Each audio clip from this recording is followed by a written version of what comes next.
You get from your workers what you put into them. You cannot newspeak your way out of the side effects of poverty. Last year, I recall hearing a story about a clinical psychologist who quit his profession. He quit because he realized that the patients that he was treating for depression were simply reacting in a normal way to stress brought about by poverty. Millennial Steam has correctly pointed out on a number of his videos that many poor people do not know that they are poor. We are stuck in America. We're stuck on the delusion of the not so distant past, still blindly following our day to day lives as though nothing was wrong, as though a significant change to our fiscal reality had not occurred. But it has. As I mentioned in my first video here, the American government and banking institutions have seen fit to rob us in a roundabout way, imperceptibly at first, and now approaching ludicrous speed. By monetizing debt in singularity fashion, banks, the FedGov, and regulators in the pockets of the aforementioned have effectively cemented the vast majority of the American population into the quicksand of poverty. Not the funny numbers that the Bureau of Labor Statistics and other government institutions hypothecate into their reports, the real poverty. Real poverty begins when you cannot pay for the following things, working a 40-hour work week or more every week of the month. Number one, rent. Number two, car insurance. Number three, car payment. Number four, utilities. That's electricity, water, gas, phone, internet, waste disposal, yada, yada, yada, yada. Some places make you pay for a freaking parking spot. Number five, food. Number six, healthcare, including copays and prescriptions. And number seven, gas to make the car go vroom. In order to cover these expenses alone, as in without roommates or living with family, you would need to be making at least $60,000 a year. That's without even getting into emergency expenses like number 8, car repairs and maintenance. Number 9, unpaid sick days. Number 10, unpaid holidays. Number 11, being fired and or laid off. Is it possible to be fired and laid off at the same time? Or various other annual expenses that may arise, like I'm just going to drop the numbers here: clothing, tax bills, renter's insurance. I'm sure folks in the comment section will add more that I've forgotten. Or indeed broaching the topic of single parent households, or even two parent households for that matter, and all the bills associated with that. Could make an entirely different video on that topic alone. The hard truth is that the average American citizen is flat broke, yours truly included. Credit cards tapped out, student loan debt up to their eyeballs, enough medical debt to put 5 new doctors through grad school. So far underwater, even Nemo can't find them. It doesn't take a neurosurgeon to figure out that putting someone in a perpetual state of fight or flight is an excellent way to induce mental illness. But you don't have to take my word for it. And this is where we're going to get into this paper out of Gallup. With poverty comes depression more than other illnesses. Many in poverty lack access to health basics needed to treat or prevent illness. You don't say, Alyssa Davis. And we've got some numbers here. I'm just going to leave this up for your edification. This is one of those you don't say moments. Like, no, really? People without enough money to cover basic expenses also can't afford the overpriced healthcare system in America? Really? That's groundbreaking news. I know. I think some folks really need to hear this. I think, in particular, boomers, and I know boomers get a bad rap, but the problem is inflation has outpaced reality when it comes to folks that are 40 and younger. It's outpaced reality. The reality of those at the top, the reality of those with businesses One of these things is just not mathing with the other, and they don't understand why people don't want to work. Another issue is that when it comes to studies like these, the averages dilute the truth of the situation quite a bit. All other nonsense withers under the income bracket numbers. So I'm going to scroll down to that here. Income brackets in the United States. So average salaries by age in 2024 here in the United States, 16 to 19, 32,000 means you're poor. 20 to 24, 39,000, you're poor. 25 to 34, 56,000, still poor. This is why the phenomenon of the DINK, dual income, no kids thing has taken off, because that's about the only way you can actually get ahead in life. If you team up with a significant other or even just a roommate situation and pool income, you might actually come out with 2 or 3 roommates with what you should have made. So again, $60,000 is the cutoff point where you can afford an apartment, basically a 500 square foot coffin, or more likely what's happening in Japan and China, other parts of Asia, a 6 by 6 foot square apartment with everything crammed in there. The bed is right next to the toilet and the gas burner. What could possibly go wrong? If we include half of this 50 to 74K, so that's 8.1%, and add these numbers up, add in the remaining higher income brackets recorded here. So 8.1% plus 12.3 plus 16.4 plus 9.2 plus 11.9, we come out with 57.9. 57.9% of Americans can even entertain the idea of making it on their own. Just forget the American dream. And how many out of this 57.9% are leveraged so hard, even they are barely staying afloat? Why isn't anything being done? There's a burning hole in America right now, and not the kind you can fix with a penicillin shot. I believe it is because, in a very real sense, that inflicting poverty is a form of power. Austerity measures have been used as punitive tools on the people throughout history. A more topical example is that of Stalin's regime during the Soviet Union, where between 3 to 7 million people were starved to death in Ukraine. Americans have no such example to call upon at The Hague for crimes against humanity, at least not yet. And it is not just America that suffers under the boot of poverty. Until the global health event of 2020, America had not seen a depressed economy since 2008. We are still suffering the financial repercussions of that. But what is happening in current day America? It's exoflation, accelerated inflation. I'm going to keep saying it till it catches on.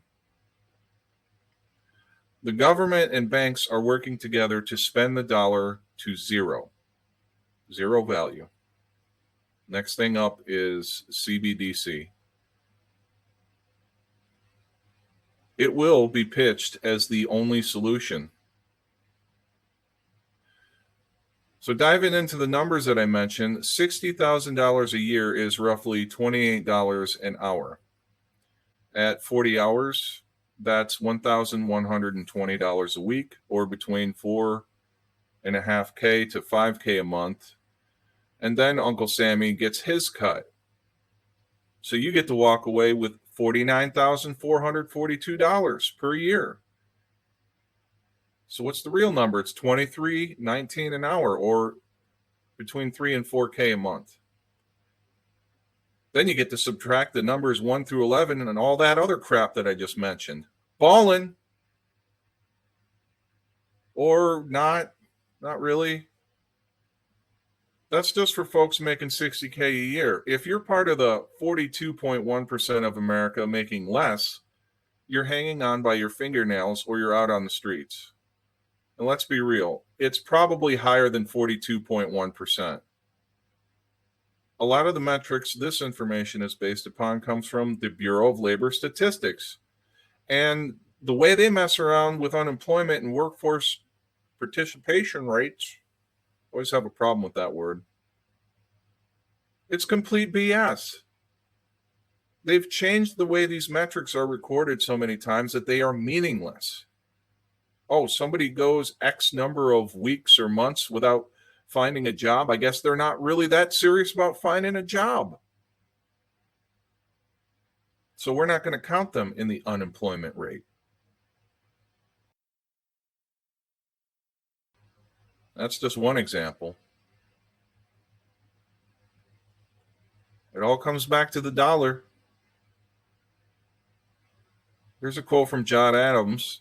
All the perplexities, confusion, and distress in America arise not from the defects of the Constitution, nor from want of honor or virtue, so much as from downright ignorance of the nature of coin, credit, and circulation.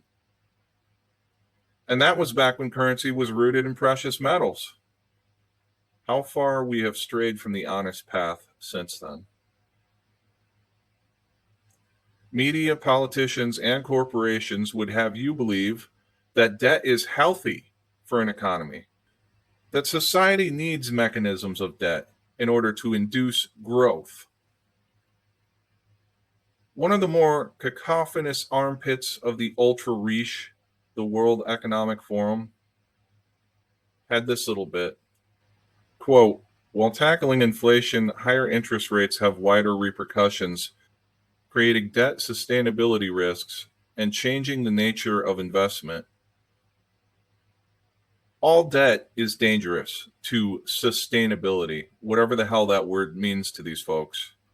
Debt should be treated like a dangerous airborne bioweapon programmed to kill at glacial speed.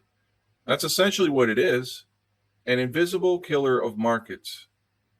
It provides the temporary illusion of growth with the inevitable side effect of crushing primary and tertiary markets and making purchasing power by subsequent generations exponentially lower. Government student loans and average loan prices today are a prime example of this. Also, take a look at housing prices 30 years ago versus now. What was the change agent, as Paul Stone would say? If you got two brain cells to rub together, it's pretty easy to see what's going on here. More from the WEF. One Vilroy de Gullo, I don't even know how to say that, added, the new normal, yuck, the new normal in the future will not be the subnormal we lived through during 2015 to 2022. Or to put it in a nutshell, it will be an era of fair money, probably rather than easy money or free money. But our compass will be inflation. We have one compass, and it's very important. It's very important. End quote. The only fair money is money backed in hard assets, period. Markets will always correct for the money games, eventually. And that's what's happening in America right now. It's happening across the world. As the saying goes, play stupid games, win stupid prizes. And as an aside, am I the only one reading their name as Vileroy? Asking for a friend, bro. Just asking for a friend. Debt instruments like loans and mortgages and the US dollar printing only appear to give you a leg up because they simultaneously kick rungs off the economic ladder below you to do this. You got yours in the moment, though. Posterity be damned. It appears there are even some folks in the WEF talking about this issue as well, even if they are missing the forest on other issues. Quote, Bregman argues that the social usefulness of many jobs has been in decline since the middle of the last century, and the advent of the fourth industrial revolution is only going to exacerbate the problem. In the 50s, 60s, and 70s, if you were really talented in your field, you would probably go into research or government, he says. But then what started to happen in the 80s in advanced economies is that it became much more financially attractive to move into financial services and the tech industry. While there is useful work being done there, we also know, especially with the financial sector, that it involves a huge amount of people getting rich at expense of others. He adds, I'm not saying all banking jobs are useless. He's not. He's not saying it. I am. But it should be, back to the quote, but it should be to help the economy operate more smoothly, not this behemoth, end quote. Bregman cites the now oft repeated quote by John Hammerbacher, an early employee of Facebook, who quickly became delusioned with the company's work as an example. Quote, the best minds of my generation are thinking about how to make people click ads. That sucks, end quote. Yeah, hasn't changed much, has it? It's the elephant in the boardroom, Mr. Bregman. Socially useful jobs or not, at the end of the day, people want to make money. No, let me rephrase. People need to make money. Not just to barely pay the bills, but so that eventually they no longer have to work. It would be nice, yes, to have a job that contributes to society in a meaningful way. But for the 47% of Americans, at least, we do not have the luxury of giving a crap about that. Most people don't like their jobs at all, regardless of whether or not it's socially useful. Man, I hate these corpo speak terms. It's evil planting roots in the English language. Quote, one crucial element that will drive the redefining of work, according to Bregman, is the introduction of a universal basic income. The idea is that governments would hand out an equal stipend to every citizen regardless of existing income that would be sufficient to meet basic needs like food and housing. The point of a UBI is that it would give us the freedom to redefine the nature of work. Let's imagine that you're 17 or 18 years old and you're thinking about what you want to do. Your interest might be the arts, history, or anthropology, but your parents or your relatives might urge you to focus on that later, telling you that you ought to look for a job that pays a decent salary. So you go and get a well-paid job and do an MBA, and 10 to 15 years later, you're depressed and in the grip of a midlife crisis, and then end up doing what you've always wanted to. The UBI will change this. Kids can fall back on basic income if their passion doesn't work out. It cuts out 20 years of waste. In the shorter term, he adds, the people who already have meaningful jobs will get increased bargaining power, end quote. Whew. I don't even know where to begin unpacking that. No, we should not encourage, enable, or incentivize our children to get the underwater basket weaving degrees. Useless degrees are part of the reason for the massive student loan bubble in the first place. What, we stopped talking about student loan debt forgiveness here? Now the topic goes global? Yeah, spread the socially useless contagion around. What could possibly go wrong? WEF is like a singularity of the worst possible ideas with the best possible justification for. We need to do something about poverty. I know, let's do more handouts. That seems to be working well. We're just not handing out enough. I get the concern about automation and AI hoovering up jobs, but UBI would not be needed if banks and the Federal Reserve would get out of the fractional reserve banking. It always fails, always. It's a Ponzi scheme. Pushing all the money of a society into tech and banking has led people at the top of these industries to think of themselves as central planners on a committee, probably because those two industries represent a large swath of political power and information control, I might add, in the United States as a result. When combined with the pharmaceutical companies and defense contractors, make up almost all the money being made by corporate America today. The size of an organization and its wallet does not equal credibility. Wipe off the Stockholm Syndrome, America. These are not the saviors that you're looking for. Yes, there are smart people in them. Yes, there are people with a lot of resources there. But how did they get those resources? And why does the intelligentsia gravitate towards these organizations? Because that's where the money is, which again begs the question of how did it get there? It got there off of your back. That's how it got there. I have a foreboding of an America in my children's or grandchildren's time when the United States is a service and information economy, when nearly all the manufacturing industries have slipped away to other countries, when awesome technological powers are in the hands of a very few, and no one representing the public interest can even grasp the issues, when the people have lost the ability to set their own agendas or knowledgeably question those in authority, when, clutching our crystals and nervously consulting our horoscopes, our critical faculties in decline, unable to distinguish between what feels good and what's true, we slide, almost without noticing, back into superstition and darkness. The dumbing down of America is most evident in the slow decay of substantive content in the enormously influential media. The 30-second sound bites, now down to 10 seconds or less, lowest common denominator programming, credulous presentations on pseudoscience and superstition, but especially a kind of celebration of ignorance. Carl Sagan, The Demon-Haunted World, Science as a Candle in the Dark. If you can't save up a nest egg while working a single job, you are poor.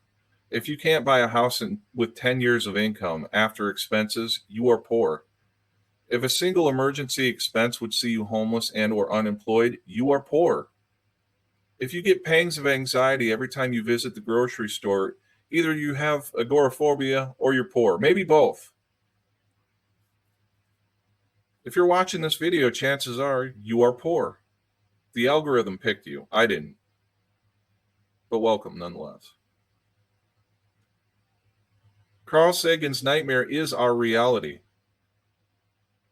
People cannot see the truth, but most of us can at least feel it. Good money 40 or even 20 years ago is not good money now. It just isn't. During my last video, I explained how wages became stagnant, but now I'm going to explore the future of what work may look like. And this article goes down gaslighting lane out of urban transformation. This is why people live, work, and stay in a growing city. When deciding in which city to live and work, people rank human factors as the most important.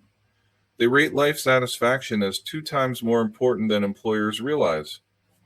This is their number one consideration, followed by safety and security and proximity to family and friends in fourth. Third on their list is pay and bonuses, often a proxy for quality of life. Employers place twice as much weight on career and job opportunities, twice as workers do. This is just how they worded it, folks. I don't know how the grammar, conjunction, junction, what's your function is going on here. Who are these people you studied? Pay is the primary concern always. If the other elements here suck, it may well be cause for some employees to quit. Beyond that, this is either tone deaf or outright lies. And these corporate star bosses will do anything, say anything, make up stupid fictional BS, anything but raise wages. Anything. You get from your workers what you put into them. You cannot newspeak your way out of the side effects of poverty. There is no pill, no prescription, natural or allopathic, no clinical treatment for the malady of impoverishment, except one: money, and jobs that pay money in sufficient amounts to make life bearable. And even if the doctor prescribes the poor with the happy pills, all it does is make them float on a cloud of, gotta remove the word. It doesn't address the root cause of the depression. But that isn't why these professions exist in the first place. After all, a patient cured is a customer lost. I got some other articles here that I would like to share, but for whatever reason, it looks like the Google algos don't approve of my web browsing activities because they're just not showing up. You know, it's amazing how the narrative in America shifted right after the failed Occupy Wall Street movement in 2011. Suddenly it all became about racial equality and equity and inclusion. Isn't that interesting? Right around the time that Americans were joining hands to put an end to Wall Street skullduggery, playing games with our money and our markets. I'll put the links down here. This is just the crap that we got out of a FOIA. 14 specific allegations of NYPD brutality during Occupy Wall Street.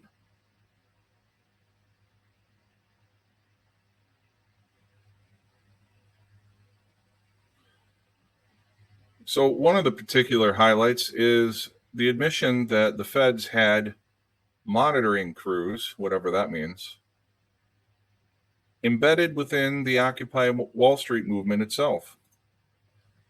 So, if the feds admit to monitoring, then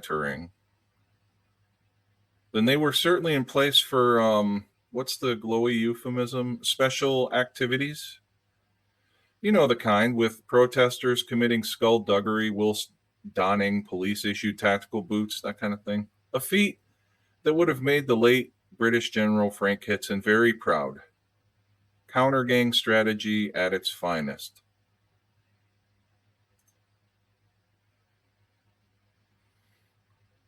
In the criminal justice system, that's what means and opportunity. Now, I wonder if the feds were handed motive also. Why do you think it is that the public narrative for the last decade has been diversity, equity, and inclusion? I think it's because it's easier to shove racially charged quotas on businesses than it is to ask those same businesses to pay their employees enough to live, something approaching a dignified life. Better to get the poors arguing with each other about this or that group of people getting preferential treatment. As long as we're fighting amongst ourselves, we're never going to get to the larger and real issues at play, which is pay, which is the US dollar falling like a stone. Modern monetary theory, or MMT, isn't so much an economic policy or observations, as the academics would call it, as it is a blueprint for a heist. And for any good heist, you need four things. You need a driver, that's the US dollar. You need a gunman, or gunmen in this case, the military industrial complex, alphabet soups, the police, and the entire branch of the judicial system. You need a target. That's your assets and the labor, Mr. and Mrs. America. And you need a getaway plan, central bank digital currency, and universal basic income. They're pulling them all up in these articles. And this is continuous thread that's been going on for pretty much since the beginning of the general world health crisis, I'll call it, that started in 2020. I believe that in the near future, we will return to a system of corporate feudalism, like the old frontier days. Think Hell on Wheels. Think of that old song, 16 Ton. You'll live at your place of employment or at a nearby encampment or compound, whatever you want to call it. When the klaxon goes off, you'll grab your shovel and you'll head off to the mine or wherever you're employed. Your overlords won't bother paying you for your labor because you'll be charged more for room and board than your hourly wage would afford anyways. You'll belong to the company.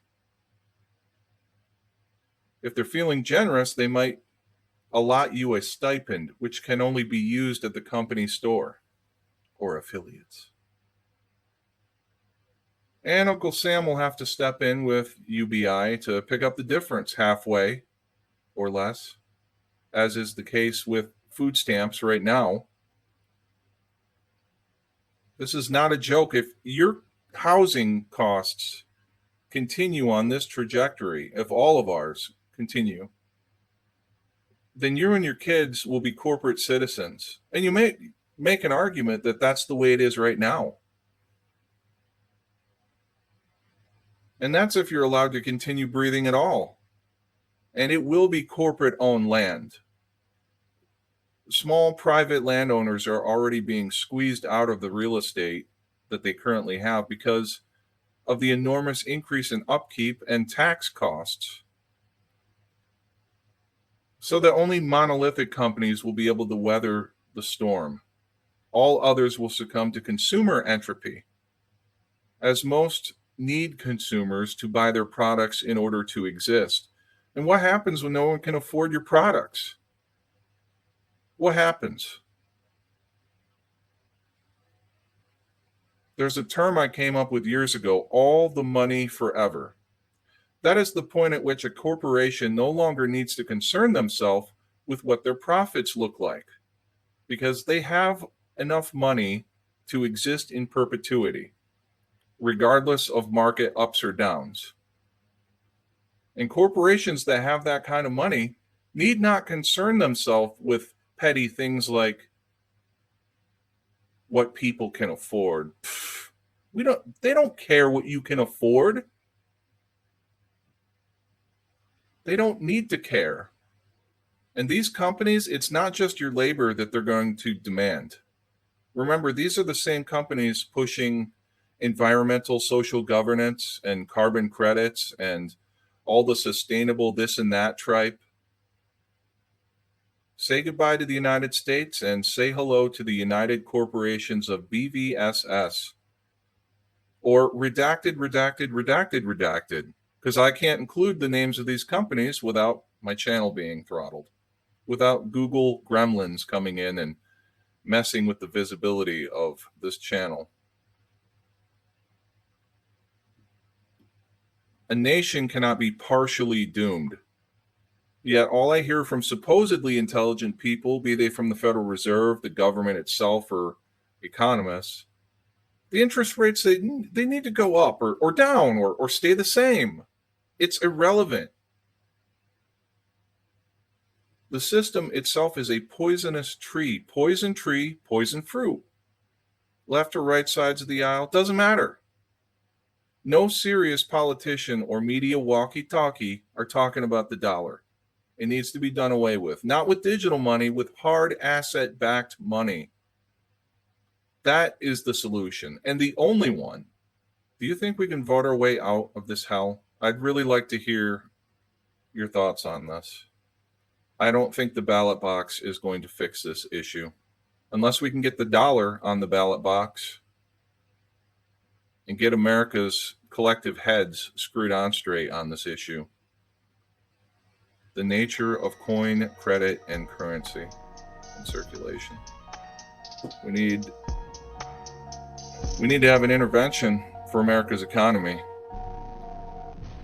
TICD44 at protonmail.com if you'd like to send me your thoughts on this topic.